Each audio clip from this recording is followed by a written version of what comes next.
parang there's a disparity kasi when we talk about different fields and the use of AI. Like for example, agriculture. Ako nga honestly hindi ko maisip kung paano magagamit yung AI in agri. Diba? So parang if the comment section below can tell us how do you actually use AI in agri, that would definitely be great. But marami kasing backwards thinking or traditional thinking na hindi pa ganun ka-adaptive in terms of how AI can be integrated to them. Like, for example, HR dati, ang sinasabi lang is parang mag-scan lang daw ng resume. Diba? But definitely now, it handles administrative tasks for them. Even pag-create ng dashboards, reports, Power BI, lahat. Yeah.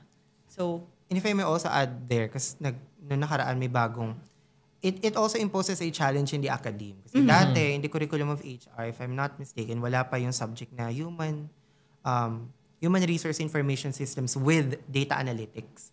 Ooh. And then, the good thing with us here in PLV, we collaborate with colleges. So, the College of Accountants and Business Administration, they tap the IT department to handle these particular subjects. Kasi nga, sabi niya, mas maganda na talagang people in the discipline to teach them. Sabi ko, naisip ko siya, so ibig sabihin talagang, even industries in business, they would really now integrate IT kasi they want their students na pagdating even in the workplace, hindi lang what is expected of them ang kaya nilang gawin. Yes. They could do much more than what is expected of them. And that would involve technological literacy. Correct.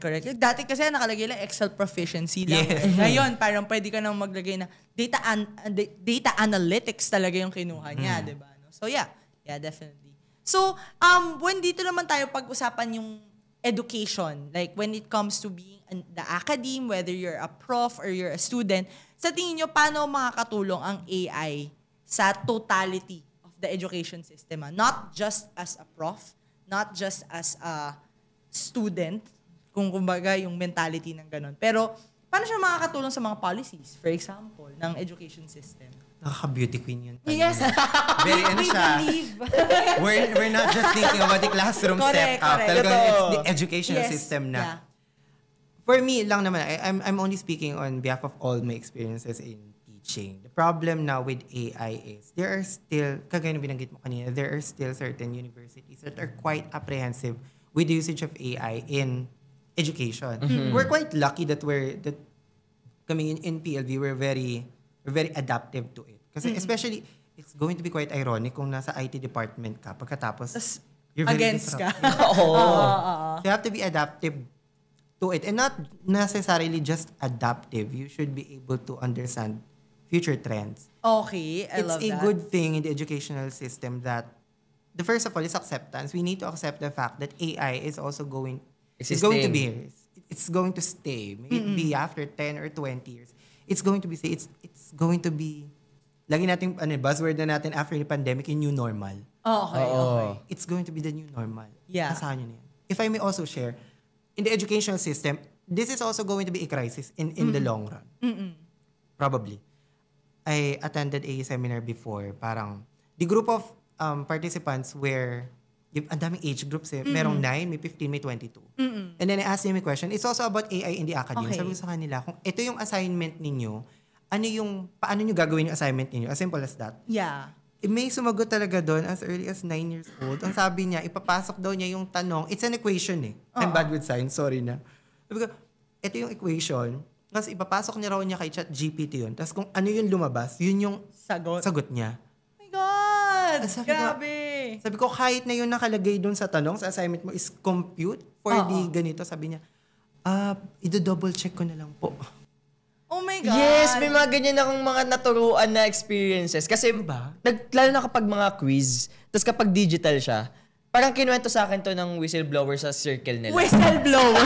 May whistleblower sa industry Oo, yung kasi online yung setup ng namin nun. So, may isa doon na estudyante na nagsumbong sa akin na yung classmate niya raw is ChatGPT niya raw yung sagot sa quiz. Tapos sabi ko, paano nangyari yun? Na-ChatGPT ba yun? Tapos, nung ako mismo yung nag-try, lumabas. Meron pang emoticon na green na check. Green check. God. Tapos nung pagka-check ko, tama. So, parang I think in terms of what you're saying, the new challenge for the education system is not just the digital divide, which is kung sino yung kayang mag-adapt agad to that kind of system Totoo. in terms of public or private schools or institutions, but also yung educational integrity, Yes. I guess, no, na parang how do you actually know that the students who are passing in your courses are actually doing it to the best of their ability and not the best of the ability of the AI? Makaka-apekto ba to sa pagbababa ba or tataas yung mga creativity and productivity nila kapag may mga challenges sa school? Like three things siguro, Prof, no? Parang creativity, productivity, and also like cognitive ability talaga. Like, kaya ba, mas nagiging matalino ba sila kung may AI? Mas Or nagiging creative ba sila at mas nagiging productive ba sila? Or kung nagiging may- dependent? Yeah. So, sana sumagot ng concrete na no. Yung no na walang kurap. Pero hindi siya magawa eh. Though, during the pandemic, also worked as a motion graphics Yeah, editor. okay. So, habang doon kanina, titingnan ko tong yung mga case. In terms of creativity, they are also going to be much more creative. If you're going to use AI to generate ideas for you, kasi let's face it, especially in the creative industry, there are days talagang mawawalan ka ng Creative juices. creative juices. So, especially now, they could prompt you ideas and even concepts and even art boards. Right. Creativity siguro, it could hone, it could improve, but if in the long run, you're too dependent on it without further research. Kasi talaga naman dapat nire-research mo yung ganitong art style. This is going to be the art style for next year. Kasi based from historical data, the art styles are just repeating. Correct. Creativity-wise, I don't think so. Productivity, yes. Kasi it's going to make them finish task faster. Yes, Right. and mas marami. Right. Yung mga title cards, back then talagang mamanumanuhin mo siya frame by frame in After Effects. Pero ngayon, you have a lot of AI-assisted tools. Correct. Meron akong question na. So, in terms of the productivity, creativity, and cognitive ability, we see the potential na it could be good. Yeah. So, parang in what ways can we actually safeguard na we have the correct guidelines set on the use of AI? Kasi yung ayaw natin dun is the over-dependency. Yes. Diba? Parang how do you, for example, do you have an example of what is being done in PLV to ensure that? And possibly, parang suggest na parang, oy guys, pwede niyong gawin to. Yeah. A lot of universities are still in the process of, I believe yung iba meron silang ethics review committee, especially for research. Okay. So talagang meron silang specific percentage na ito lang dapat yung AI-generated content or at least AI-refined. Kasi ngayon parang dati parang 2 years ago, AI-generated content. Ngayon may AI-refined na talaga na term. So ibig sabihin, gawa mo siya, pero ni-refine lang siya ng konti na AI. Right. Okay, so the there grammar, are the two, construction and all. two labels now, not just AI generated, but AI refined. Refined. Okay. That is textual. Pero ang mahirap kasi sa amin, especially in IT, we have subjects like multimedia, digital game design development. Sabi nga namin, time will come that we will question ourselves kapag yung mga graphics na ginagamit ng mga students natin are AI generated. Is it still considered As Their work. Their work? Yeah. Parang sabi nga namin, Oh my God, that's the same question. Ang we hirap had niyan. earlier. Diba? Pero curious ako kasi thesis namin yan. Sige sir. yun yung... Para may sagot ka sa thesis mo. Yes. Joke lang. yung conclusion niya. Okay. Especially iba yung point of view ng estudyante sa faculty member. So kami, we have to be adaptive, but to a certain extent, we also have to be disruptive. Okay. I love that term. So it's also the same thing with textual content that there's a specific percentage. Kaya lang sabi nga namin, you can't really count percentage in graphics. Correct. Oo. Like how many pixels were actually refined by AI, right?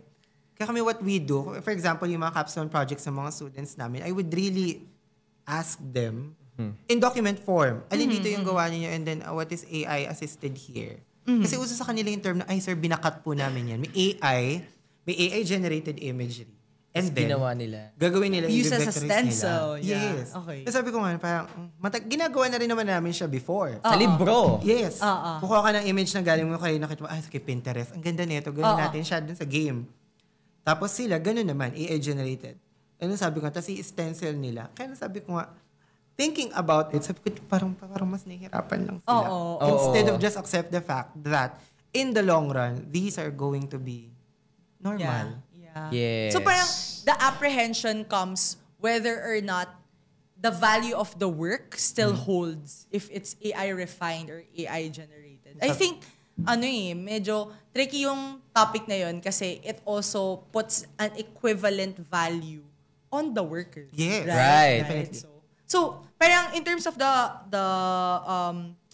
future careers, kasi you mentioned about how the work in the academe, how activities inside the classroom are almost being done by AI in a lot of departments.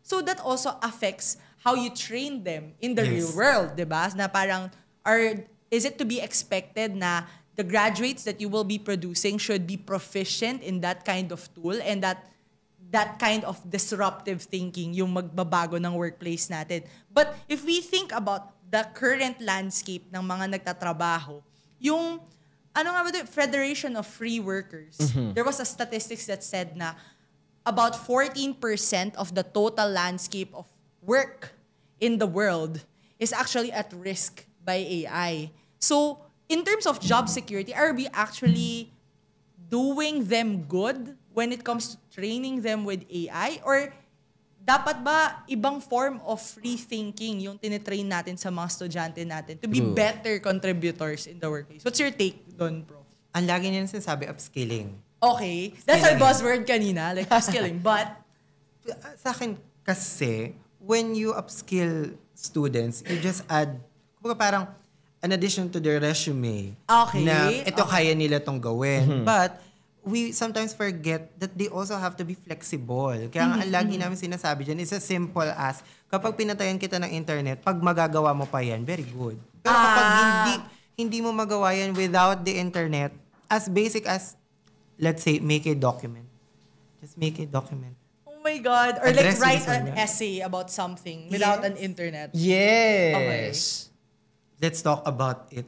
Talagang yun yung mga, even yung mga write me a cover letter. Oh my God. Write me a cover letter pero generated by AI. The AI, and Okay. it's also very frustrating on the end of the teachers as well. Kasi, paano kapag, sabi nga namin, kasi now they are having their on-the-job training. Sabi namin, paano kapag nagtatrabaho na kayo, your over-dependence in AI is really going to kill you in the long run. Kasi, pag napatayan ka ng internet, hindi ka rin makakagawa. You should be able to do it with or without the assistance of AI. That's one. And then, partly, upskilling, kasama pa rin talaga yung upskilling. You should be able to not just be able to do, let's say, especially in multimedia.